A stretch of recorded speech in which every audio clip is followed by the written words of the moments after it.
know, like he's a great swimmer, but he doesn't want to join the swim team because there's no black people on the swim team. I'm like, that doesn't make sense. You could be like the best swimmer, you know. Yeah, but it do kind of make sense though, because we're living in a very anti-black America right now.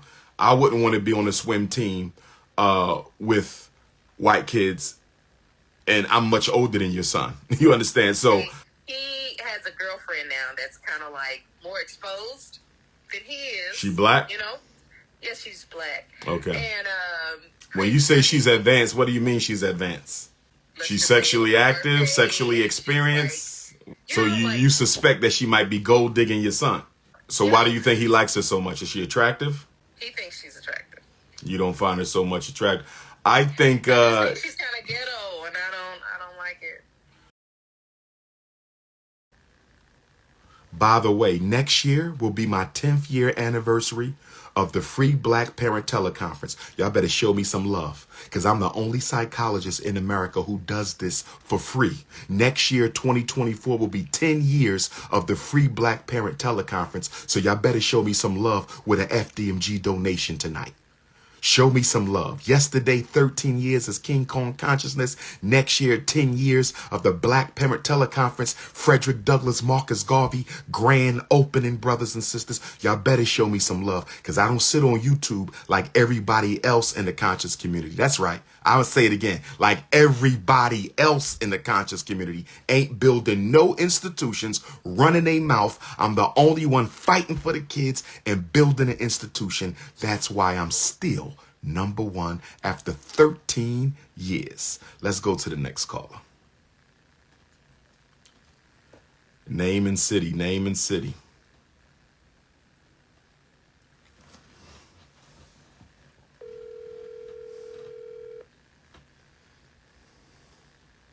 $10 of this for free. Who else? Hello, how you doing? Good evening, Sister Katrina. How Houston, Texas treating you, sister? Ooh, it's cool down here in Texas. It's a little cool down in Texas? Yeah, it is. All right. First of all, I want to say congratulations Thank on you. being the most called upon African-American brother with so many accolades that you do have. So thanks for all your commitment and work that you do for the community. Thank you, my queen. What's your question tonight? Okay, so I have a 16-year-old male son, and he told me, I think it was about 2 weeks ago, I guess, I was taking him to school, and then he just broke down in the car when it was time for him to, exit to go into school. He broke down, and he was like, I just had to, go park somewhere and try to have, a moment with him to kind of express himself, to tell me, what was the problem. So I guess his main deal, from what I got from it, is that, he says, he's been having, negative thoughts, lately, and, forever. He's like... What do you mean by negative thoughts? Is that suicidal thoughts or just self-defeating thoughts? It's not suicidal. He doesn't want to kill himself, but it's just, I guess, it gets him down. He be down a lot, Where's his biological father? On the road somewhere. He's a truck driver. We never really had a relationship. Okay. How often does he get to see his son, though?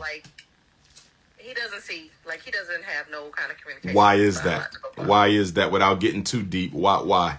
It's his own personal choice. The father's? Out to him a million times. Okay, and you affirm in the presence of your African ancestors that you have done nothing to disrupt his relationship with his father, correct? You affirm that? Nothing at all. Yeah, okay. At all. Okay. Nothing at all. Yeah, I begged and pleaded for some type of relationship. But I was married before, so my ex-husband has a father relationship with him, So he's just, I guess he kind of, I just want to know, what can I do? Because I feel like I'm kind of, helpless. Because he's a teenager. Of course, they're going to want to be alone all the time in their room and on their devices and stuff like that. But, I try to have him, come down and spend more family time with the family and with his younger brothers, But I just don't know, how do I approach that?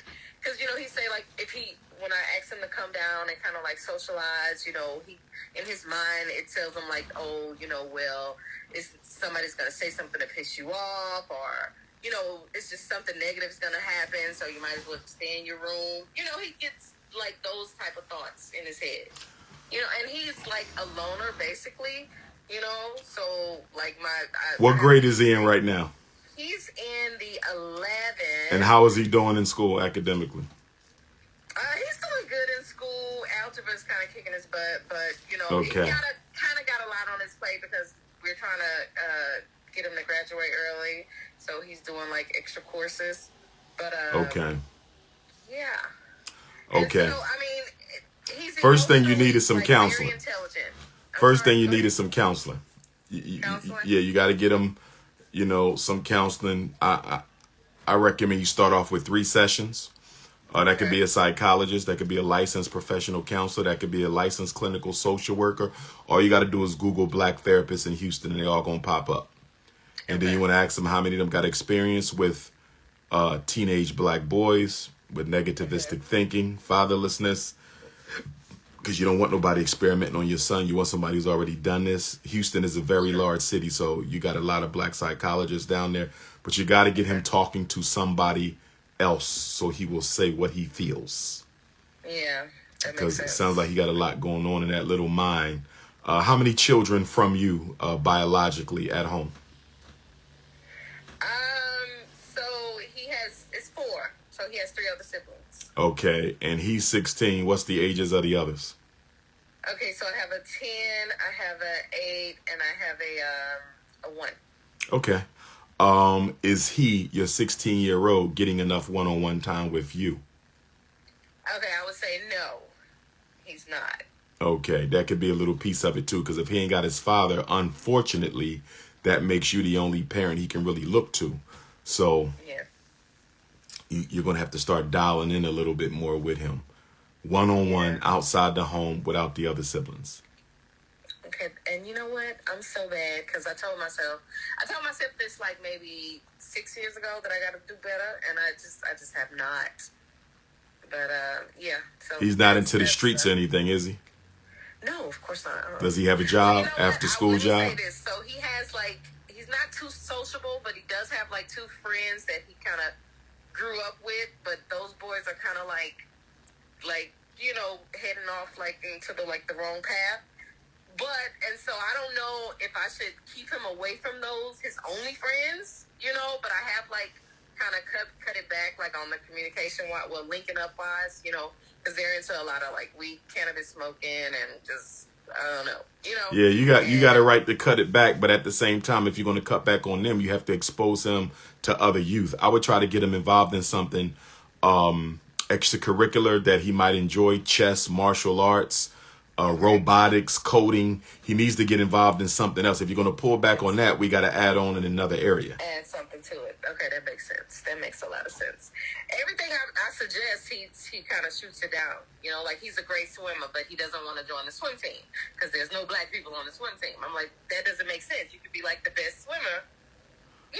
Yeah, but it do kind of make sense, though, because we're living in a very anti-black America right now. I wouldn't want to be on a swim team with white kids, and I'm much older than your son. You understand? So I could definitely understand why he don't want to be. And to be honest with you, I don't even know how safe that is because, just because of the anti-blackness, they might try to drown your son, God forbid. So I'm not going to push too much on him being on that swim team as the only black with nobody to watch his back when he in that water with them white folks. So I'm not going to push back on him too much with that. But he does need to do something else, even if it's an after-school job.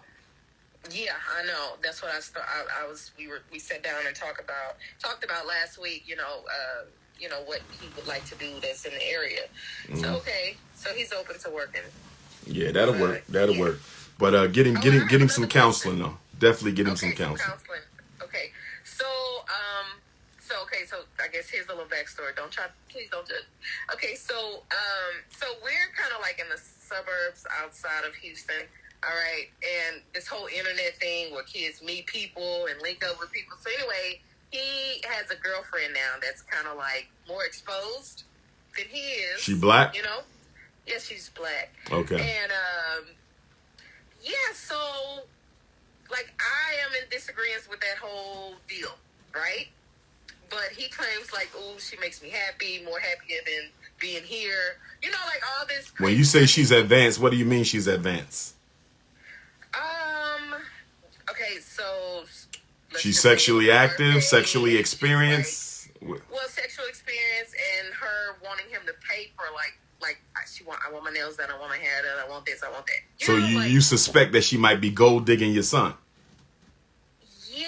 Using him for his financials. Exactly, and like, you know, she's kind of like, I think he's just not on that type of level that she's on. So why do you think he likes her so much? Is she attractive? He thinks she's attractive. You don't find her so much attractive.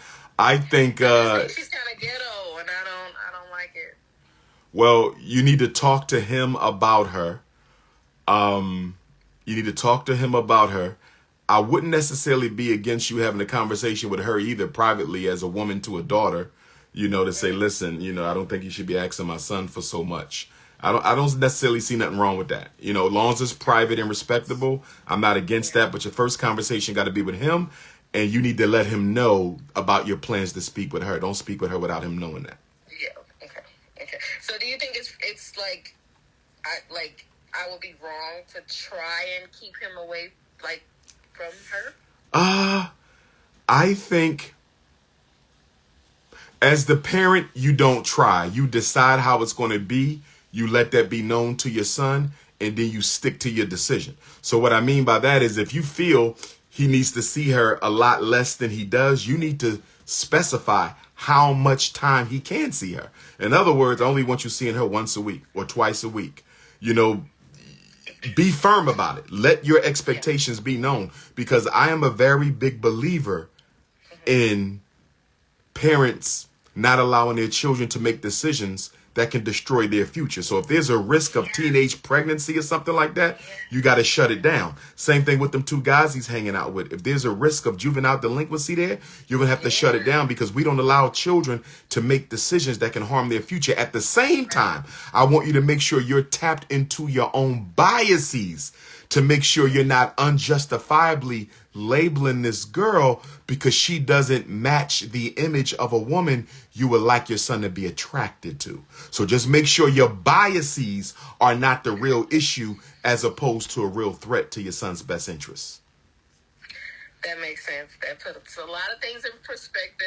And okay, good. So thank you for the conversation. I got a bunch of takeaways from this. You've been most helpful. Thank you so much. No problem, Queen. And I should be coming back to the Shrine of the Black Madonna in Houston, probably Black History Month. So I'll keep you posted on that. Love it. All right. Thank you. Okay, Queen. Be blessed now. All right.